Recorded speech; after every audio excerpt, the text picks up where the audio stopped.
Gosh, can you believe that we're past the third quarter? We're going into Q4. We are doing quarterly reports with our clients. So, which means we're getting those kind of big picture insights of what's happening in the industry and kind of expecting the next, not next week, but the week after, us doing a big quarterly report for our industry as well. I already know Ooh, some of the information behind the scenes, by the way. Yeah, I got some secrets already being revealed to me. So I'm ready any for that. spoilers? Oh, Matt, I'm not going to give it up right now. This is too good.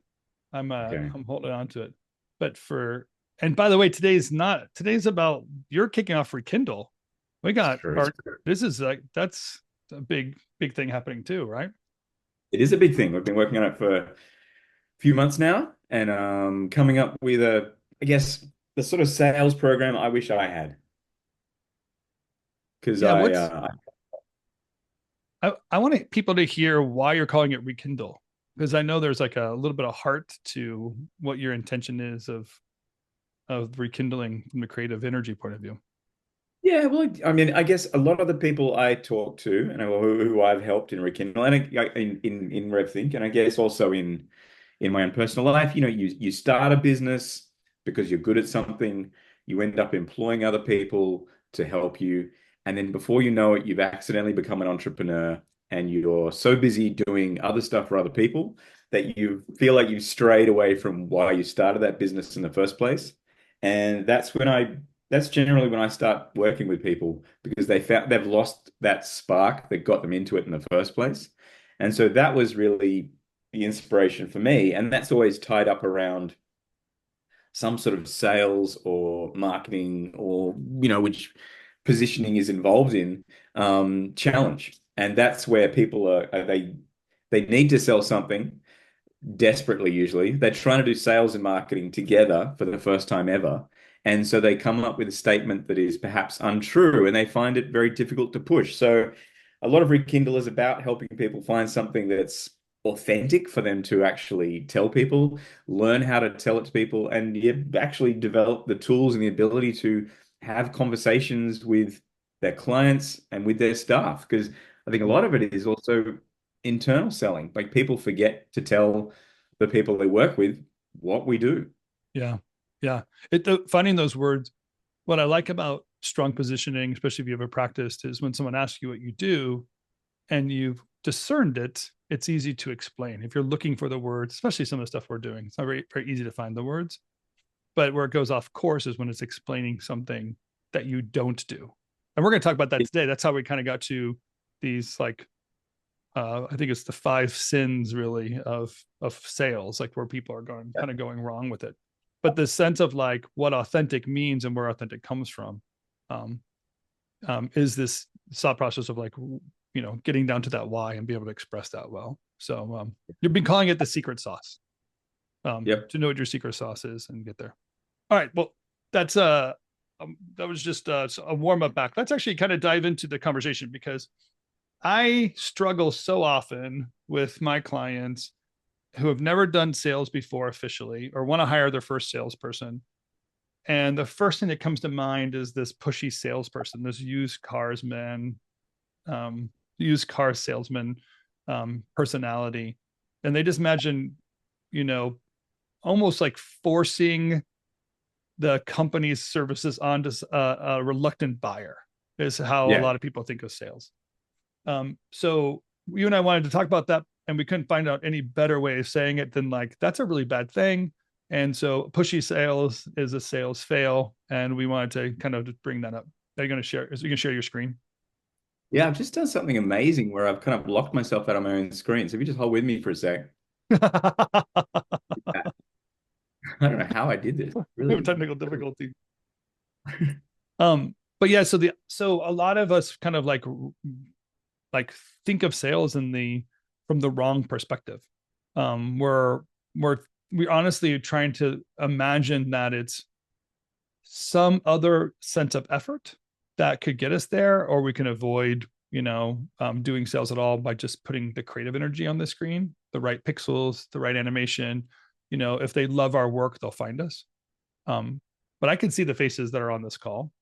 And I know many of you have gone through this process yourself, and we all kind of know like what that really means to do sales in an authentic way.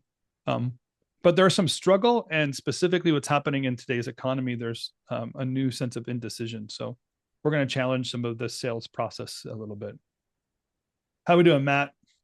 We're good. We're back. That was a sales fail. I want you to show the Daniel Pink quote. Yeah. So I love this, where Daniel Pink, who wrote How to Sell as Human, said how people are talking about sales as the white collar equivalent of cleaning a toilet. It's necessary, perhaps, but unpleasant and even a bit unclean. Even a little bit unclean. That's exactly right. So we have this idea of like, in order to do sales, we actually have to be a little bit sleazy. We honestly, every one of us knows someone that builds sales this way or pushes sales in such a way. They make promises and they're trying to keep them, so they are a little bit unclean. And the promises that they're making, either on your behalf or they've made to you that to get those sales, you know that they're stretching the truth a little bit. But Daniel Pink is a great. What book's that from? That is from To Sell as Human, which is a good one. And I think it's about how we're selling all the time in every different capacity we operate in life. Asking someone a date, buying a coffee, renting a car, all of these are a form of transaction and negotiation. And so a lot of us who view sales as this separate activity, which they shouldn't be involved in because they're pure creative, it's really embracing the fact that we are selling all the time. And then, and there's some big archetypes. We were looking at different sorts of salespeople. Yeah. And let's talk to the salespeople, because every one of us will recognize this. And I want you to recognize who your salesperson is, maybe what the issues are you're having with them, and challenges that they are putting forward for you. Yeah. The first one here is the marathon runner. So, this is someone who just tries. They try hard. They work away at it consistently. It's not glamorous. And you are Forrest Gump, spending a lot of time out the front of the pack, chipping away at it. I think a lot of people really get put off from this part of sales because it takes a tremendous amount of persistence. You get ghosted a lot, and it often feels extremely unrewarding. Here's the flip side of the marathon runner. If you're employing a person who's a marathon runner, it looks like you've hired the right person. The person looks very hardworking. They're very dedicated. They keep on going. But the issue they have is they actually never let go. So even after the sale is done, they keep on trying to hold on to that client, keep on being involved in that project. They go way too deep, and they don't go back and do the sales again. They're just staying with the one route and going. So if you're thinking about sales, you can look at as the marathon runner of like, wow, it just looks like a lot of hard work. You have to chip away at it. I'll never get there. And if you're the employer of it and you can see this archetype, you see like, man, I really just need that person to drop it, go back and doing sales, and let go of it from this point on. And a lot Yeah. of the systems and routines we teach at RevThink through the sales and production process is that handoff. When's the healthy time to do the handoff? Give it to that head of production, executive producer, turn that salesperson back out into the field. Turn these marathons into half marathons if we have to get it done. So there's a Yeah. pro and con to all That this stuff. No, and then that could be a lot earlier than those marathon runners are comfortable with. Absolutely. So that's the marathon runner. They're not the pushy one. All right, No, popularity squad. I think we deal with a lot of introverts, and so this is definitely a position where a lot of people feel uncomfortable being on the phone, talking to people, being upfront. Had to pick Clueless for this one, and yeah, Yeah. building relations is awkward, but it's the most important part of all. Almost every sales process I've been part of, there's somebody in the pipeline who's this popularity contest a squad person. They're like the mavens. They know all the trends and who's doing what and who won and who didn't win. And they're like the chatterbox. And when you're discerning sales, if it's a good lead, if it's where people are going, it can be very rewarding. You're finding the hot spots. And right now, like I think all of us looking for sales are looking for people like this that look like they're in the know and can kind of like tell you what everyone else is doing. The downside of the popularity squad is they start to influence you and your business decisions. And they say, you know, what's really popular right now is editorial. So if we can just wipe out all of our 3D department and put edit bays in there, then we would have a lot of work in house. And you're saying, Hmm. yeah, but we're a visual effects company. We don't, yeah, but this is what's popular. And so some of these salespeople can't let that go and can't see like just because you're selling it or just because it's coming in doesn't mean it's qualified for us. That's kind of our rub with the popularity squad is they have a lot of information, they can tell you what's going on, but they don't conform to who we are. They're trying to change who we are in order to make us look popular like them. So of course, Clueless is Yeah, and that exactly is the that. tough side with when your salesperson gets so comfortable with the client, they almost start to take the client side rather than yours. Yeah. I found that at Deloitte, where there were a whole bunch of Deloitte people who, were so focused on their clients that actually their own home team was the secondary priority. That's exactly what happens. The secondary priority. Yeah. Always worrying about what's happening on the outside instead of what's on the inside. Not very authentic, obviously. No. Um, Third is the Lone Ranger, and I guess in some ways this is what everyone wishes they had from a salesperson. It's someone who is like a pool cleaner. You just set them up, set them off, they go and do the job. You rarely hear from them except when they come back with leads, and they're totally independent and self-motivated. Yeah. Um, it's an exciting idea, and I think we all wish we had someone like this that would just magically turn up with more connections, and we didn't have to offer them anything. But I think the challenges of this sort of operative is that they hate going to training. They hate feedback. I guess they're like that cop in that movie saying, "I only work alone." And like you've seen in most Mel Gibson buddy cop films, it's really hard to team them up with a new partner. Yeah, that's so funny. Yeah, if you're wondering if you are a Lone Ranger or you have a Lone Ranger on your team, just open your CRM. If there's nothing in there, then you know you have a Lone Ranger. They don't want any accountability. They don't want to necessarily have to strategize with anybody else. As you said, they just do what they do, and that's what they do. And it feels like a lot of strength and a lot of power. It almost feels great of like, I have this amazing salesperson. I don't even have to manage them.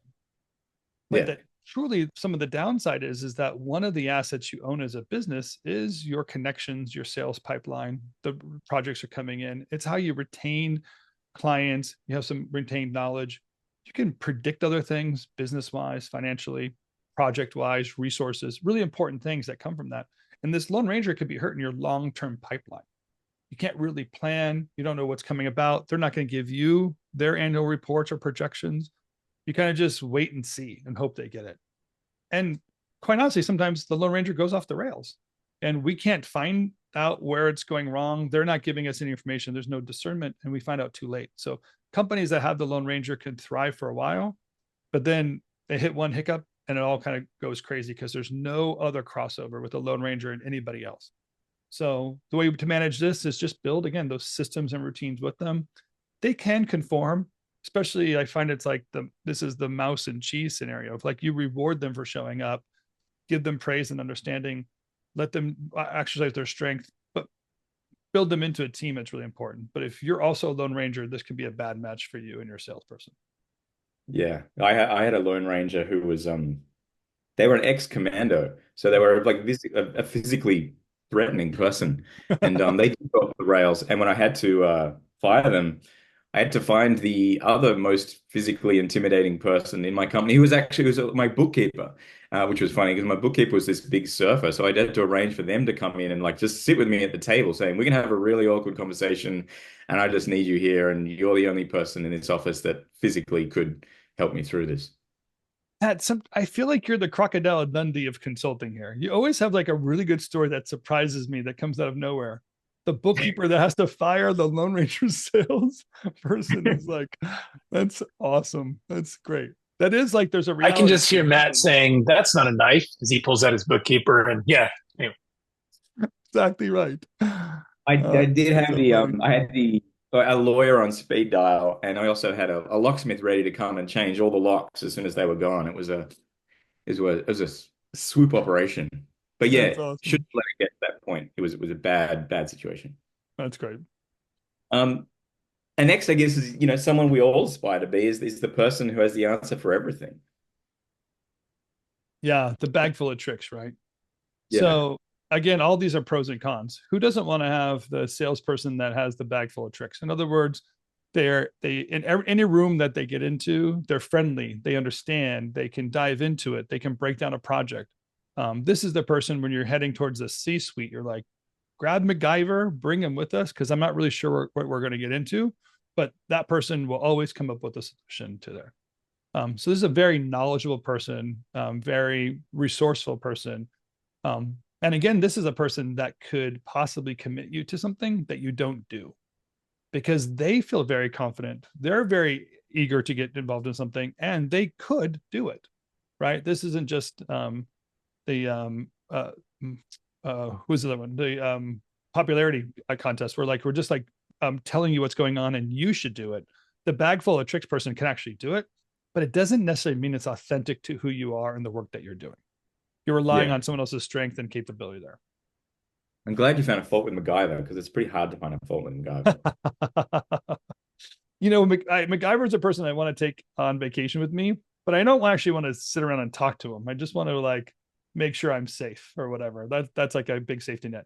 I honestly Yep. think the bag full of tricks person is a person we hold on to for a very long time as a company. And where we could hit a ceiling of growth because eventually the resources wear out, we doubt it's them because we always think that they're so capable. And often there might be a good person to pair up with another salesperson. So you wouldn't necessarily let go of them, but you might realize this person's resources is about $3 to $4 million a year. If I'm going to get to 8 million, I need to find another salesperson, or even just get to 6 million or 5 million, just $1 million more. They're going to hit their ceiling more than not. And some of it makes sense, right? They're not a specialist. They know a broad range of things. So they can always help you say yes to something, but they're not helping you specialize in the room. They're not letting you shine or, again, have that authentic nature to who you actually are shine. They're basically allowing you to say yes to something and it kind of muddies what your capabilities are and finding that pristine place where you belong. Yeah. And let's go the archetype last of all, I guess, which is the traditional smooth talker. And I think when we think of sales, we think of the used car salesman stereotype. Um, and I guess, some people would think this of as a challenger of sorts, someone who pushes you, who understands some of your basic needs and will then challenge your perception of things to get you to agree to a new solution. The used car salesman might hone in on certain needs you have as a dad or as a person that has to drive somewhere or as a mother, and then go, hey, this is the perfect thing for you. I think it's in The Wolf of Wall Street, Leonardo DiCaprio's Jordan, he's got the classic sell me, sell me this pen. And that is Yeah. basically honing in on a customer's needs, which is really important to do. Like a lot of people don't focus on what their customer actually needs.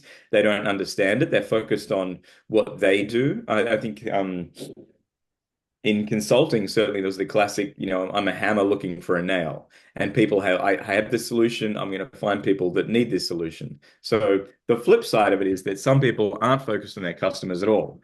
But the negative side is that this is the archetype of the pushy salesperson we all regret. Yeah. I think that what we see here is someone who has very little depth. They know what they're selling. They're happy to sell it. They are a smooth talker. They often sell the one problem that they know, opposed to understand what the real problem is. They'll basically always find the same problem, and push it. This could be very limiting to your company. You can basically always just find the one act this person knows because they don't have a lot of depth into it. But they might get you into certain rooms. They might make things possible that weren't possible before. So we'd like that. And you're part of something, but really it's that kind of cheesy edge of like, gosh, is there nothing else to say? There's no better way of saying it. No other capability that we provide. This would not be the person you can give that to. You couldn't say, Yeah. hey, I want to work with you and talk about challenging something differently, they're not up for the challenge. They want it easy and they want it fast, which, by the way, easy and fast is good in some cash flow situations. So we can be very caught by them. By the way, most people are caught by the smooth talker because the smooth talker convinced you to hire them. It's really interesting. I literally know the names of some people that have been around the industry in very different companies, and they do such a great job of getting themselves that job at the company, but then they don't last very long because they haven't helped that company grow or change. They just did what they always did, regardless if they're at a different company. So you can look at them and say, wow, they have a good track record of all these past businesses they've been part of, which is true. And then they got into your building. But who you are really, what you're trying to do, takes some listening, some understanding, some learning, some building, some positioning. And you want somebody that will adopt and adapt those words and that reality. And this can come off very inauthentic. Yeah. No, and you know, and it's like the what is it? The snake and the crocodile. And the crocodile gives the snake across the crocodile gives the snake a lift across the river, but the snake can't help himself. He has to bite the crocodile. And it's the same with the smooth talking salesman. Like they got themselves the job, they will do that job, and it's who they are. Matt, you've pulled out your Australian. In the rest of the world, I think it's the frog and the scorpion, but you guys have snakes and crocodiles. It's the same story though, right? It has to be a pretty powerful thing to kill a crocodile. It's like, we don't have frogs and scorpions. Let's get snakes and crocodiles. No, it's exactly it. It's like the true nature of somebody. So yeah, each one of these, we hope we heard, is like each one of these has a strength, and that's why we hire them. That's why we bring them in. But each one of them is creating a weak spot for you if you don't have an understanding of what you're trying to accomplish. So we're trying to think of like what the issues are and what the antidote is. And the antidote has to start with you. If you're Simon Sinek, you would say you have to start with your why. But if you're Matt Taylor, you're going to start with a different way of explaining your why. it's true. And Ed is asking, what is the top choice archetype? I mean, I think obviously, Ron, yes, all animals. That's exactly Ron. Even the dogs eat dogs. It's crazy. Everything kills everything. You can't walk down the street without something trying to kill you. Yeah.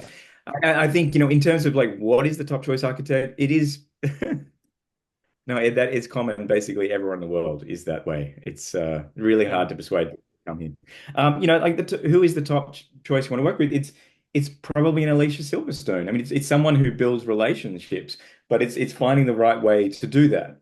And I think what we're focusing on is how do you create an authentic offering and create something that represents what you really do rather than what is an easy sale. And how do you find ways through people's needs to get them towards what you do? Because an authentic offering is going to lead to an authentic sale. And that's all predicated by you being able to describe yourself and what you do in an authentic way. Yeah. And each one of these actually might be a different answer for each person. Like your strength is part of the equation to decide which one of these people you'd work with, right? For some of us, we'd love the marathoner because we know how to send something back. We have the right systems and process to send something back into doing sales sooner than they would naturally. The gossiper, the social club person, one that knows what's all going on, that's a great pattern as long as you understand who you are and when to say yes and no to what you have going on. Even the smooth talker, I feel like it's the cheesiest, but to be honest, like if you can add the depth to it and that person can get in the room, sometimes that's what we need to make a good compliment. And then also you can think of this as a team. You might be able to get 1 or 2 or 3 personality types between you, your creative director, your executive producer, a salesperson, HOP. You kind of balance out who your team is and how those decisions get there. The key is to making the decisions and knowing the root behind it. And in this case, we're calling the root the secret sauce. Yeah. So yeah, and that secret sauce is what Rekindle is based around.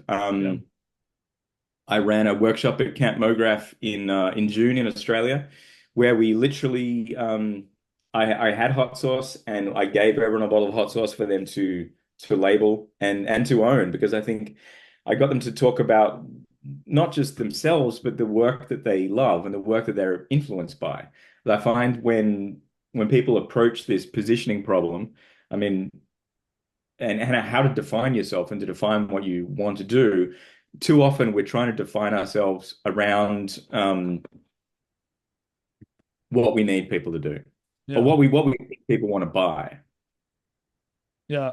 To me, I think, we actually kind of like talked this through, and the Rekindle program has a way of thinking of this in a different way. What we're really saying is that something that's authentic in offering is authentic in sales.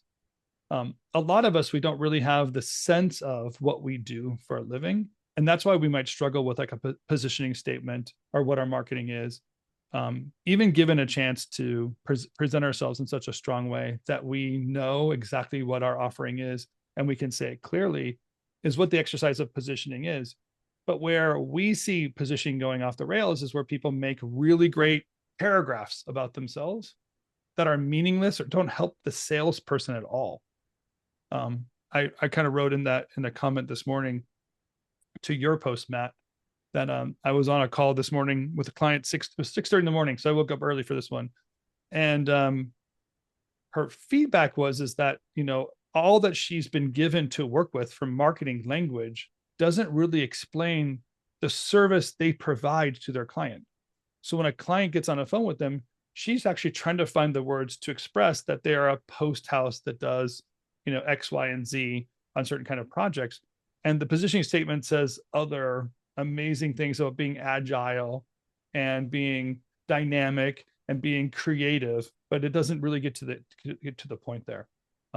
So our antidote here is like, how do we find the authentic nature of sales? Well, we have to have the authentic nature of offering, who we really are, what our secret sauce is, and then the sales and marketing comes from that. and finding something that you're comfortable saying and that you can say easily, so that like a bad positioning statement is something that you have to memorize.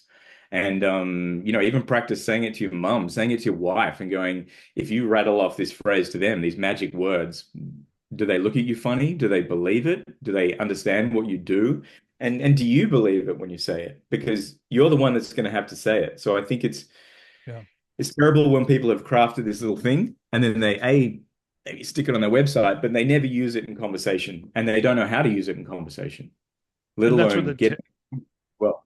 that's when the tail starts wagging the dog, right? So now we're Yeah. in business just to stay in business. We're saying yes to projects that we never really wanted to do. We have a team of people in a specialty that doesn't really match, and we don't know when to start and stop that kind of project. Again, another situation I was part of recently was this company brought on a team of people to get involved in commercial projects. The team of people were great for our season. Those commercial projects were thriving and met the needs of their clients. But as that commercial need or those clients dried up in the entertainment space, they had a team that these business owners didn't really know how to expand, didn't care to expand it. They were simply meeting a need for a season. It was a great profitable season, but we didn't know really when to start and stop that. Is this who we really are? Or should we no longer do that kind of work and that kind of outreach to clients and move on and pivot? Or do we keep them around of who we really are? So then to get to this core of, I don't know, what were our goals? What were our objectives? What's our long-term plan? Let that become the edge of when to say yes or no to those kind of services or that team anymore. And we want to blame it on the salesperson, saying the salesperson wasn't getting those sales, therefore this team has to go. But you and I would argue now, it's like, no, the reason why the sales didn't work is because that was an authentic offering. That was an opportunity offering at a certain time, but it wasn't authentic. Therefore, it wasn't going to be retained and keep on growing and expanding. Yeah. There's an interesting article I read with an artist, Tracy Emin, who's a British photographer, and she was talking about Damien Hirst. And so Damien Hirst did all the he was big in the 90s and the noughties. He did those sculptures where he had a shark and formaldehyde, and he was constantly challenging everyone when he was younger. And he's talking about how Damien Hirst was really falling off in his 40s. And I think and it was because he lost his self-conviction. And suddenly I think when you start this sort of career, you're hungry, you're young, you're ambitious, you want to change the world, you think it's all stacked against you. So you actually have all that fire because you're the underdog. But then the difficult part of the middle of your career is that it's just that you're providing for other people, you've got real problems, you've got responsibilities. So trying to tap back into that thing that got you so fired up and wanting to do this in the first place, is really important. And it's more Yeah. important than ever. And I think a lot of people they lose that, or it gets rained upon by all these grown-up responsibilities. And it's not saying you need to get a full sleeve tattoo and a mohawk and a motorbike. Like it's almost finding that reasonable way to work around a creative midlife crisis, so that you can remember why you wanted to do this in the first place and why you thought this was a good idea. Because that is still relevant and that energy is still relevant, even if the exact nature of what you do is different than what you set off to do in the first place. Yeah, very well said. That's the term I used, aspirational surrender, when I wrote that article a few weeks ago, a month ago, whenever it was. It's this idea that you had aspirations, you aspired to do something. And when you got into business and you were talking to your friends or you were telling your mom what you want to do for a living, you weren't saying, I need a certain amount of projects. I need a certain revenue stream. I need these bodies of people. You're talking about how you're going to disrupt something, how you're going to build something, how you're going to look at someone that inspired you and copy what they did in order to make your own version of it.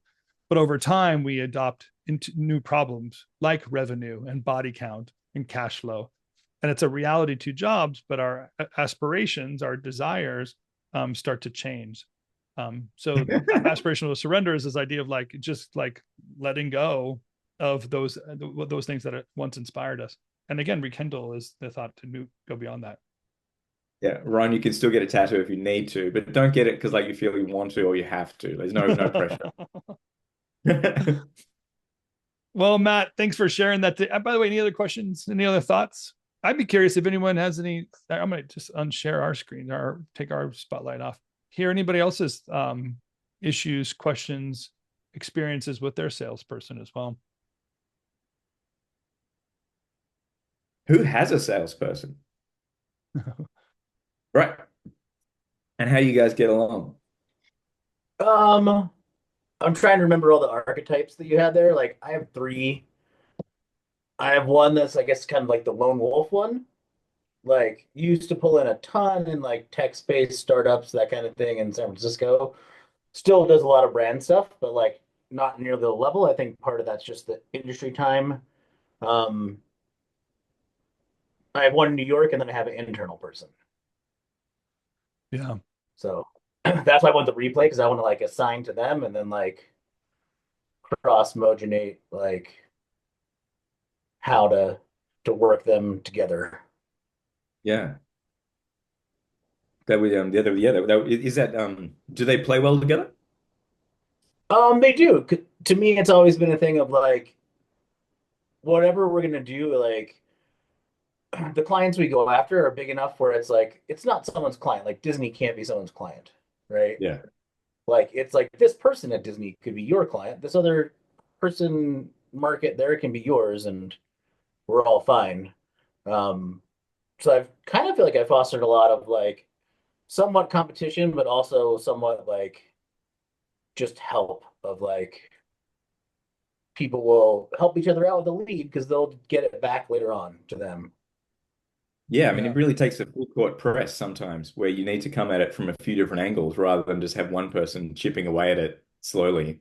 Um, that's Dallas, always the best. tell us what you did, Dallas, with your production person. Because I know you started rethinking sales yourself. Hello. Am Yeah, we I can hear you. sounding good? All right.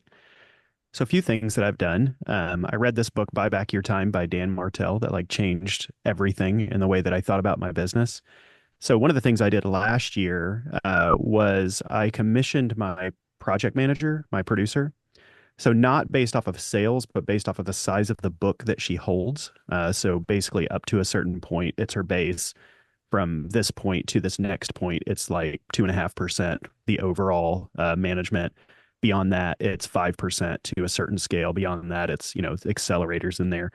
So what that did is it immediately like reprogrammed her brain into understand it, like reaching back out naturally. So it was more of a parameter that just kind of clicked for her that goes, oh, yeah, I want to make sure that I'm, making people come back. And so that was really helpful because it gave her skin in the game. And my last project manager left on our biggest year. And I realized it was because she had loads of work. We were all partying, going, oh, we have all this work, but she was just working harder and didn't have any skin in the game. So that was a change that we made that has been majorly successful. But beyond that, over on the podcast, we had a producer that had a huge knack for sales. And so we gave him the entire podcast book, the management of the entirety of it. And there's different types. There's just like regular ads, which are a smaller percentage, and then there's partnerships, which are more large scale things. And so he got so good at that basically, and we set him up because we already had a whole book that he could basically start to manage, get to know everyone, and then start to root out more stuff. But he got so successful at that, and he realized he had a limit to how much he could sell on the podcast, that he was like, I want to sell for de facto too. Like, we're kind of in the same, we're all in the same place. And so he just started, and to ramp anyone up, it's a multi-month process. So we're essentially iterating on it every single week, where we're like, why don't we try this and try this messaging and this platform, and then come back, analyze results, and then try something new. So right now we're still in kind of experimental mode. But the good thing is that he is already commissioned, already doing stuff on the podcast side, and then now coming in to and he's kind of perfect because he's already like a writer and a producer. And so he's not really threatening. He's the type of person who's always trying to like find, how can we what's your problem and how can we solve that? So that's been helpful so far. We haven't seen a lot of things going on since he just started on the de facto sound side, but we're very conservative when it comes to, going too crazy too quickly, since we have to maintain a reputation. Yeah, I'd say like what you successfully have done is like you realize you have this bag full of tricks kind of personalities, people that can do and understand a lot of things, and then you just basically employed them, gave them the parameters that they needed to, and then are kind of leveraging their expertise in those fields to like create a corporate win. So you're structurally kind of playing with the cards you've been dealt and actually are restructuring that. I can remember the conversation you and I had, and we almost like came at it from different points of view. And one was you had a really clear assessment of who your team was, and I was just giving you like sales theory, which wasn't really the right meld for where you're going. And clearly, like the way you've structured your team and gone about it, it's working very well for you. So clear vision for you was the right antidote for you and your team to figure that out. Yeah, I found that it's just not a binary thing where it's just like you are sales or you are not. It's like everything is so mushy, but in between, that I need like strategists. And then basically the solve on the project manager side is that like I don't want to lose my heart and soul of my company the second we get too busy, because she doesn't have skin in the game. So being able to give her, if we see windfall, she sees windfall. And same with my quote unquote sales person, which I really just call a sonic strategist. A sonic strategist, love it. Yeah. Even have a position for your salespeople. Because that's the heart and soul of what they're trying to do, is actually like root out what the need is. And then they get rewarded if they bring that in. And so I think of it less as just like go out and sell, and more about like go find where we fit really, really naturally and represent us on things that we could do, but bring us into that. So it's more of like mining and figuring things out. And he's already really good about that on the podcast. So I'm hoping that translates over, but we'll see. Have any of you had a salesperson that it kind of burned you from ever wanting to have another salesperson again? Like just a person that you had and you're like, that just doesn't want to work. I'll never want to give that over to another person. Ron is shaking his head. Yeah. What do you say? And give us more detail. You're just going to shake your head. Yeah, I mean, I think we had years ago in another iteration, we had moved from a rep, basically a repping sort of situation to our own in-house sales. He was this smooth talker, turns out to be, which is very sort of like not my vibe or my business partner Dave's vibe. Like we're not those types of people. So we had a hard time with it from the beginning, but it was kind of one of those situations where we went, okay, well, maybe this is just like our personality reacting to something that doesn't feel right, and this is the way it is. Anyways, fine enough person, uh, did jack shit, quite frankly, as far as sales went, except kind of raised his own profile. In the end, it kind of just, I think, left people. He was very pushy, very, very pushy. Like he ticked all those boxes. And I think like when your clients are primarily agency side, they don't get down with that too well. So I think it was kind of a tough pill. We kind of went back to what worked for us before. I mean, as Tim knows, which might not have been a good idea, but it felt safer and it felt more comfortable. Just because we had that bad experience with that one salesperson where Yeah. it's just, it kind of left us a bad taste in our mouth. So Yeah. I hear that a lot from people. Like, we tried that once, and therefore, as if nothing else in the future is going to work. And to again, to kind of know your strength and who you really are. I think in your case, you recognize that it wasn't authentic. That just was a really smooth talking person that could bring up a lot of conversations or tell you what rooms that they're in, but it really wasn't advancing you or your company. And no, you just wasted time, unfortunately, on that. You that's had what no it real felt sense. like. Yeah. And it really kind of, um, it became a barrier for us to look for somebody else, just knowing that. And then in like another example as well, honestly, we'd had another sales rep who really, again, to another point that you had, basically wasn't qualifying the jobs that she was sending us. She's just sending us boards just to send us boards. Oh yeah. It wasn't our work at all. I'm like, we can't even send you a reel for this. I don't even know why you're sending us boards for this. So, there was that back and forth. And at that point, it was just like, that was it for Yeah. sales reps. Now, like so that's like having a rep, and that's having somebody internally. And, I think the one thing that we learned through some of these conversations that we had is just to try them, fail fast if you can, and move on if it doesn't work, and try to find the right fit, because there are a lot of people out there saying that they could do all sorts of things, and it's not necessarily, maybe it's not them, maybe it's not the right connection. So you got to Yeah. keep trying it. Or the right person for the right season, right? That's kind of what we're doing. Yeah. A lot of reps are in that popularity squad world because they're getting a lot of feed, they're representing a lot of people, and they're just trying to convince you that they know a lot of people and are trying to keep up with it. So they're the ones trying to convince you say yes to all these projects because they have no skin in the game. If you used to have to build out a 3D department to do something, it's not what their investment is. So they're just trying to convince you to do something so that they can make money, and they use like popularity as the pushing thing. Everyone's doing it. You should do it with us. This is how everyone else looks. You should look like this. And it's not always the best offering. It's not that authentic piece, right? Yeah, I know a lot of people get pulled in the wind from their reps that way. Well, thank you all very much. I thought this was pretty helpful. Matt, thank you for pulling that presentation together and those personality types. I think that was kind of a great way to process.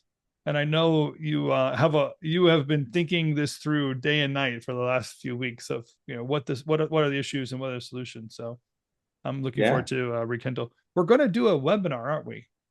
We're doing a webinar next week Next and week.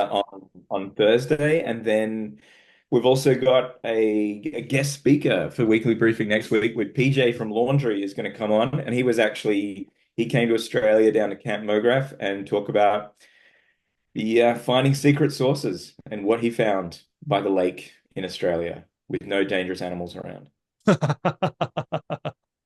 that's what they all say. Yeah, that PJ's great. As soon as that was going on, or while it was going on, he was texting me and really just sharing with me that was going on. Yeah. I'm going to show here the Rekindle page so people can kind of see what you're talking about here. Really just the idea of like understanding who you are clearly, you're calling it the secret ingredient, but like, this is who you are. This is what establishes that authentic nature. And then getting this understanding of like analyzing it, being really clear with it, and then getting yourself out there and doing it for real. Some of our goal is we know that you guys are doing this already personally, but be able to build up your team, especially your production team, to know this stuff in such an easy way, and not make those paragraphs that people have to memorize and not really understand, but they can relate to. So authentic services leads to authentic sales. That's what we're. Yeah, it's heavy on cooking metaphors. I've taken the cooking metaphor all the way. I think like running a restaurant is not that different to running a studio, and a lot of it is focused on internal sales and being able to get your team, your producers, to all sing from the same book, so that when you're out there, you all know what you're selling, you all have agreed on what the vision is, and getting them to feed into that as well. Yeah. I'm looking forward to it, Matt. I know that we're all kind of looking for some discernment, and today we're going to bring up one more understanding of like how the world is changing, and indecision is the new problem instead of pushing services. So we have to get to the other side of the conversation and being very conversational in sales, not relational anymore, but it's conversational, and understanding the dialogue, and words like trust and patience, as I said last week, were words that kept coming up from the brands in our think tank. So to know like that's where we are, we're going beyond relational into understanding the complete dialogue and knowing where we fit in, and even part of a dialogue that doesn't involve our services, but it's part of the need that's out there, and we're going to start working with these clients.